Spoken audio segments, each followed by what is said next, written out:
أعوذ بالله السميع العليم من الشيطان الرجيم. بسم الله الرحمن الرحيم. اللهم صل على سيدنا محمد بعدد كل داء و دواء و بارك وسلم.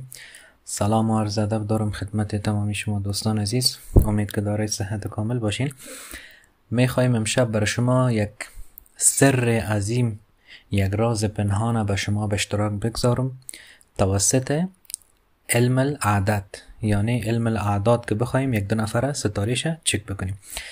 دیشب یک ویدیو ما به اشتراک گذاشتم. بعضی کسا گفته بود بدون نام مادر امکان نداره. خب ما به میلیون طریقه نزد ما وجود داره. آسانش همون مجرب ترینش و طریقه عاملین بسیار خاص است که دیشب به اشتراک گذاشتم. ایرام چی میکنم به شما به اشتراک میگذارم. دوستان عزیز، طریقه ای است که شما چی میکنین؟ خوب اول گوش بگیرین. باز در ویدیو به شما یک ویدیوی کوتاه او را به اشتراک میگذارم دمی ویدیوست. دوستان عزیز، یک دو نفر بخوایم ستارهش چک بکنیم به چی لازم است؟ به نام و نام مادر دو نفر لازم است. مثلا ما قبلا یک چیز یادتان باشه دوستان عزیز، چی میکردیم؟ اعداد اسم اگر ما استخراج میکردیم مجبور دانه دانه او را چک میکردیم، سعی میکردیم دیگه میکردیم که مثلا الف یک میشد، مثلا هی 8 میشد و می شکل دانه دانه. حالا که شکر خدا تکنولوژی پیشرفت شده، شما چی بکنین؟ یک دانه اپ انستال کنین. ای لینک از این اپ هم در زیر می کامنت میمونم، اونم را بالای لینک شما کلیک بکنین، ای اپ دانلود کنین. ای را محاسبه‌گر ابجد میگه. یعنی ما دو نفره بخوایم ستارهش چک بکنیم به چی ضرورت داریم؟ به اسم و اسم مادرشان و عدد بن یا بنت. مثلا ما دو نفره فعلا میخوایم چک بکنم. احمد بن هوا، باید برم بمراش یک جای بکنم، و فاطمه بنت هوا. عدد از این دو نفره میگیریم دوستان عزیز. هر عدد که شما باشین، ما فعلا این یک مثال زدیم، باز یک ویدیوی کوتاهشان به شما به اشتراک میگذارم. ایره چی میکنین دوستان عزیز؟ میخواین که دو نفر ستارهش چک بکنین. نام مادرش با بن و بنت، چون برای مردها و بچه ها و پسرها بن میه، برای خانما و دختر خانما بنت. ایره عددش بگیرین دوستان عزیز. از اردوره که عددش گرفتین، با ای چی را جمع میکنین؟ یک عدد 16 را امی مربع سعی کنین دارای 16 خانه از دوستان عزیز. اینمی عدد 16 را چی میکنین؟ با ای جمع میکنین.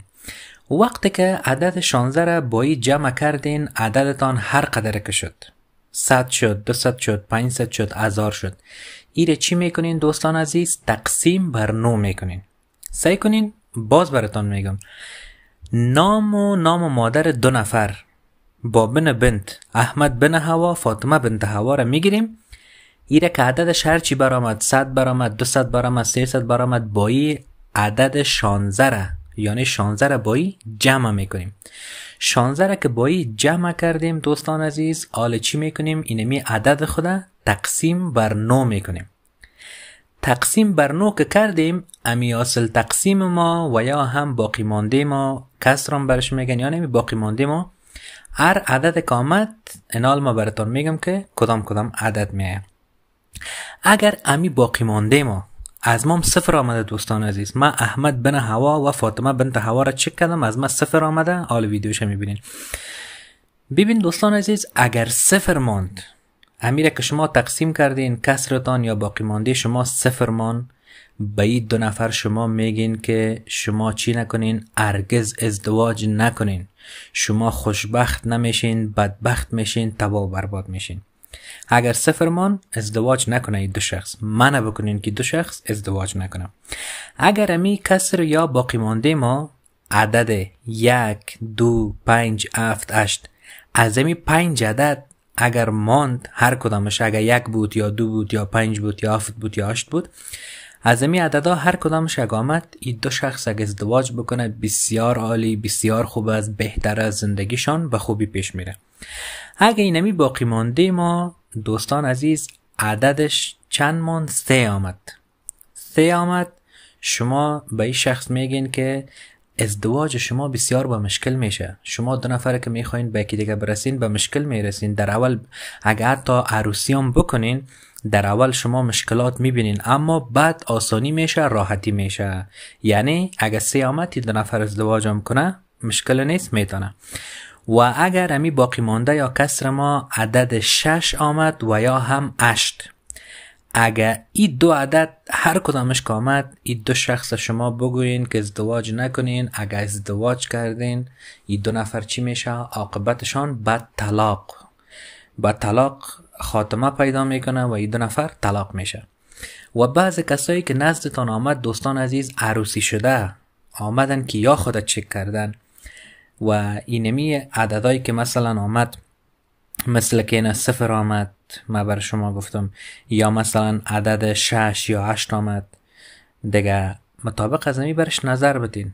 مثلا اگر 0 آمد برش میگین که ای کاش شما ازدواج نمیکردین، حالا که ازدواج کردین عاقبت خوب ندارین. اگر مثلا 3 آمد برشان میگین که خیر سختی میآید، اوایلی رو تحمل بکنین بعد انشالله راحتی میشه.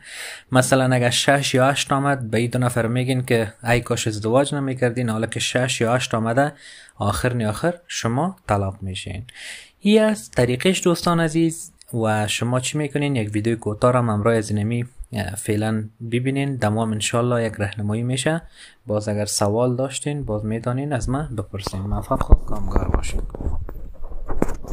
چی میکنیم دوستان؟ اپ خدا باز میکنیم. این اپ ببینین، ما نوشته میکنیم احمد بن هوا. میخوایم با کی چک بکنیم؟ با فاطمه بنت هوا. قبلا هم براتون گفتم، حالا میگم برای مرد بن میه، برای خانما بنت میه. عدد ازی چند شد دوستان عزیز؟ 722.